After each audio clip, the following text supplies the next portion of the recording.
Hello everyone, আসসালামু আলাইকুম। কেমন আছেন সবাই? আশা করি আল্লাহর অশেষ রহমতে সবাই ভালো আছেন। নতুন আরেকটি ব্লগ এবং সেই সাথে বাজারের ব্লগ নিয়ে হাজির হলাম। আজকে ঈদের আগে শেষ বাজার, মানে আগামী সপ্তাহে আমরা বাড়িতে চলে যাব ঈদ করার জন্য। আর সেই জন্য আজকে শেষ বাজারটা করে নিয়ে আসলাম। সত্যি বলতে কি, এত বেশি গরম, আর এই প্রচণ্ড গরমের জন্য শুক্রবারে বাজারটা করা বাদ দিয়ে বৃহস্পতিবার রাতেই একটু কষ্ট করে আমরা বাজারে গিয়ে বাজারটা করে নিয়ে আসলাম। এতে করে অন্তত রোদের হাত থেকে তো বাঁচতে পারবো, রাতের বেলা গেলে তো আর রোদ থাকবে না।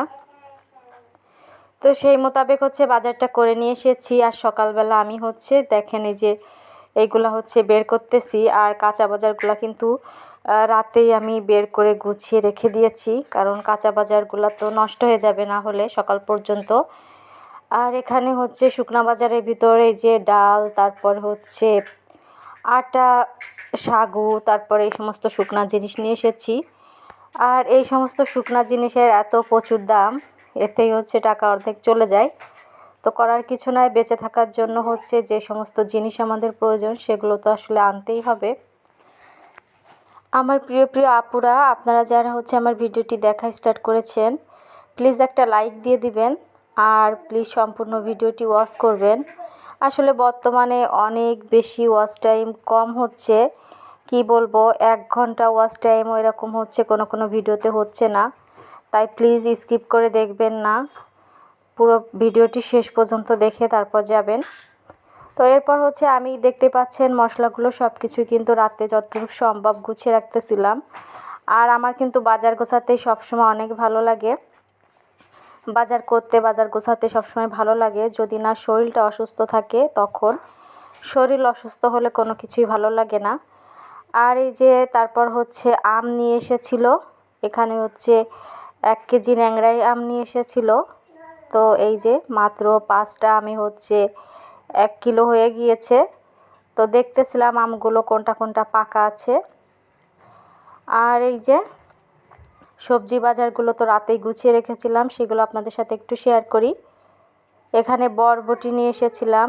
আজ আমরা সচরাচর যে বাজারটিতে বাজার করতে যাই, আজকে ওখানটাতে যাইনি, যেহেতু রাতেই গিয়েছিলাম, তাই গিয়েছিলাম বড় বাজারে।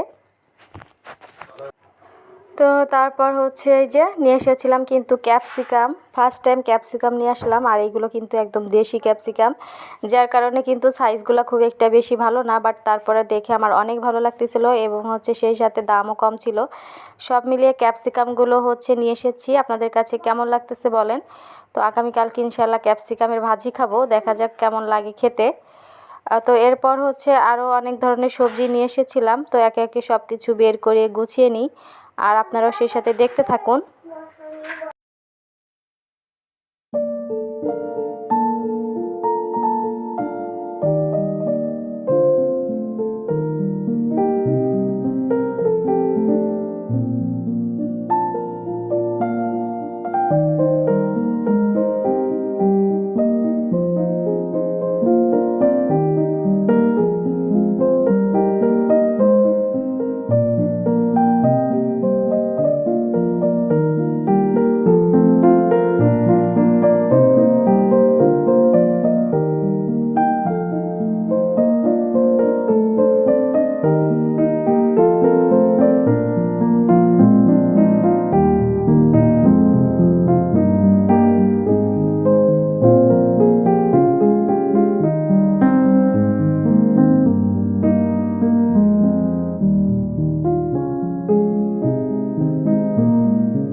তো এই যে বাজার গোছানো শেষ, এখন সকালের নাস্তা খাবো। তো আজকে সকালের নাস্তায় করেছিলাম এই যে চাপড়ি বানিয়েছিলাম, একটা একটু চিনি দিয়ে, আর কিছু ঝাল, আর পেঁয়াজ মরিচ দিয়ে বানিয়েছিলাম, ঝাল ঝাল আর কি। সাথে চা নিয়েছি। তো ছেলেকে আর তার বাবাকেও নাস্তাটা দিয়ে দিয়েছি, আর এখন আমি নিজেও নাস্তাটা করে নিচ্ছি। আর এরপর দেখা হবে দুপুরে কি কি রান্না করতেছি সেইগুলোর সাথে। তো দেখতেই থাকুন, আশা করি আপনাদের কাছে ভালো লাগবে। আর সবার কাছে আবার একটা অনুরোধ, প্লিজ ফুল ওয়াচ টাইমটা দেওয়ার চেষ্টা করবেন। অনেক কষ্ট করে কিন্তু ভিডিও মেক করি, আমি প্রত্যেকের ভিডিও একদম ফুল ওয়াচ করে দেখি। দুপুরে রান্নায় চলে এসেছি। এখানে রান্না করব হচ্ছে পটল ভাজি। এই তো ক্যাপসিকাম কেটে নিয়েছি, সাথে নিয়েছি বরবটি কেটে। ক্যাপসিকাম আর বরবটি একসাথে দিয়ে হচ্ছে ভাজি করব। আর এখানে হচ্ছে এই যে পটল ভাজি করার জন্য হলুদ লবণ মেখে ভালো করে হচ্ছে আমি পটল ভাজিটা এখন হচ্ছে বসিয়ে দিব।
এই তো পটল ভাজি, তারপর হচ্ছে বরবটি আর ক্যাপসিকাম ভাজিটা হয়ে গেল। এখন হচ্ছে আমি মাংসটা রান্না করার জন্য দেখতে পাচ্ছেন কষাচ্ছিলাম খুব সুন্দর করে, মাশাল্লাহ। তো এরপর হচ্ছে মাংসটা রান্না করলে কিন্তু আমার হয়ে যাবে। আর এদিকে সালাতের জন্য টমেটো কেটে নিয়েছি, সাথে পেঁয়াজ মরিচ নিয়ে এখন হচ্ছে লবণ দিয়ে ভালো করে চটকে মেখে নিব। আর পাশে দেখতে পাচ্ছেন লেবু কেটে রেখেছি, লেবু দিয়ে করব হচ্ছে শরবত।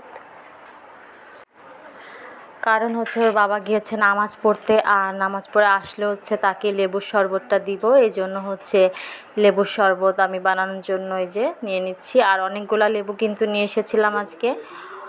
তো লেবুগুলা হচ্ছে একটু সস্তায় পেয়েছিলাম সত্যি সত্যি। আর এই যে ভিডিওটি দেখতে পাচ্ছেন, এটা হচ্ছে আমার ছোট ভাই রান্না করতেছিল মুরগির মাংস, সেটারই ভিডিও পাঠিয়েছে আমাকে, তাই আপনাদের সাথে একটু শেয়ার করলাম। আমার ছোট ভাই হচ্ছে ঢাকায় থাকে, তো চাকরির জন্য হচ্ছে পড়াশোনা করতেছে, তো একাই রান্না করে খাই। আর এই ভিডিওটুকু হচ্ছে আমি হচ্ছে মুরগি রান্নাটা বসিয়ে দিয়েছিলাম, মাশাআল্লাহ সুন্দর কষানো হয়ে গিয়েছে। এখন হচ্ছে একটু পরে ঝোলের পানিটাও দিয়ে দিব।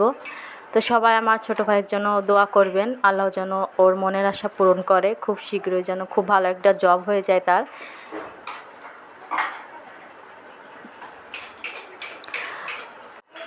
আর দেখতে দেখতে কিন্তু ভিডিও শেষ প্রান্তে চলে এসেছি, মাশাআল্লাহ রান্নাবান্না সব কিছু কমপ্লিট।